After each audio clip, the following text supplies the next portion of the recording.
السلام علیکم دوستانو، ستړي مشئ، الله دې وکړي چې روغ به وئ راته.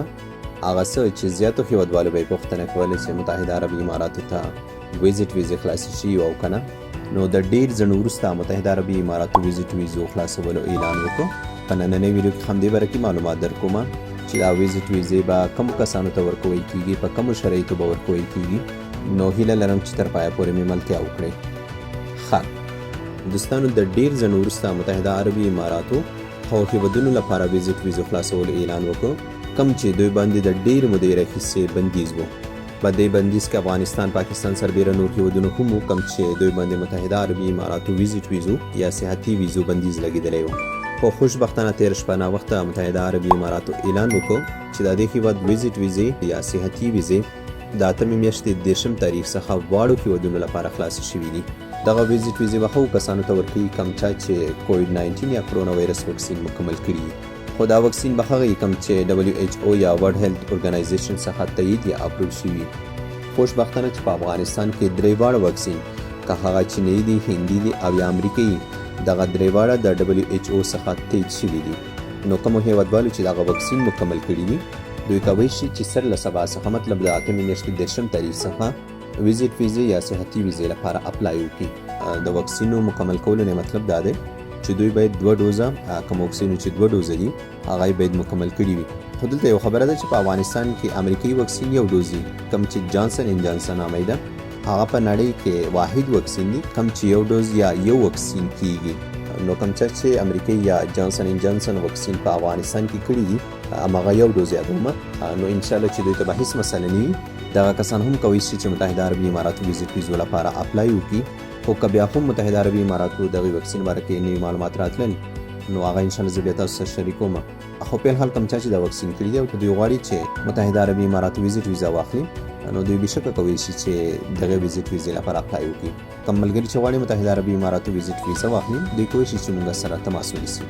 د وکسینو باره کې یو بله مهمه خبره ده، متحده عربي اماراتو یو سیستم جوړ کړی دی. کوم څوک چې وکسین وکړي، دوی باید په سیستم کې خپل ځانونه ورسره د وکسینو باره کې معلومات ورکړي. کله چې مکمل کو، هغه نه پس په خپل موبایل کې الحسن اپلیکیشن ډاونلوډوي. چې الحسن اپلیکیشن کې خپل معلومات ورکړل، نو دوی چې کوم وکسین په افغانستان کې کړي دي یا پاکستان کې کړي دي، هغه به ورته په الحسن اپلیکیشن کې وښودی شي. خو اول به هغې لپاره رجسټریشن کوئ.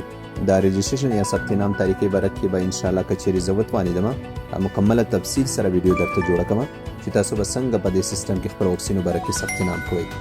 بل کم کسانو ته چې ویزه وشي، نو دوی ته ضروري ده چې په ایرپورټ کې ریپیډ PCR یا د پوزیټ ټیسټ وشي. دوستانو دلته یو مشکل شته، کوم چاته چې دا ویزټ ویزه وشوه، مطلب تا ویزټ ویزه واخیسته په افغانستان کې، نو څنګه به وکولی شي چې متحده عربي اماراتو ته لاړ شي. دا واقعیت چې ډېر غټ مشکل دی. خو دې باره کې به زه دومره ووایم، تاسو په هر حال ویزټ ویزې لپاره اپلای وکړئ. کوم چاته چې ویزټ ویزه وشي، هغه کې 2 میاشتې وخت وي. داسې خو نه ده چې 2 میاشتې کې به کابل ایرپورټ سمیږي نه، یا به 2 میاشتو کې افغانستان لپاره پروازونه نه خلاصېږي. انشاءالله پروازونه ډېر زر خلاصېږي، ځکه چې زه د ملکي هوایي چلند خبرتیاوې ګورم او دوی خو ډاډ ورکوي چې ډېر زر به ملکي پروازونه شروع شي. نو د هغې په اساس زه وایم چې انشاءالله ملکي پروازونه به ډېر ژر بېرته فعال کړی شي. خو په الحال دا مشکل شته. دې لپاره یوازینی حل لار دا ده چې کوم درېیم ملک ته دې لاړ شي، کوم نه چې متحده عربي اماراتو ته پروازونه خلاص شي، لکه پاکستان، ازبکستان. خو هغې ملک ته به هم قانوني ځي. قانوني مطلب دا کوم څوک چې د هېوادونو ته ځي باید د دې هېوادونو ویزه ولري او هلته باید 14 ورځې پاتې شي.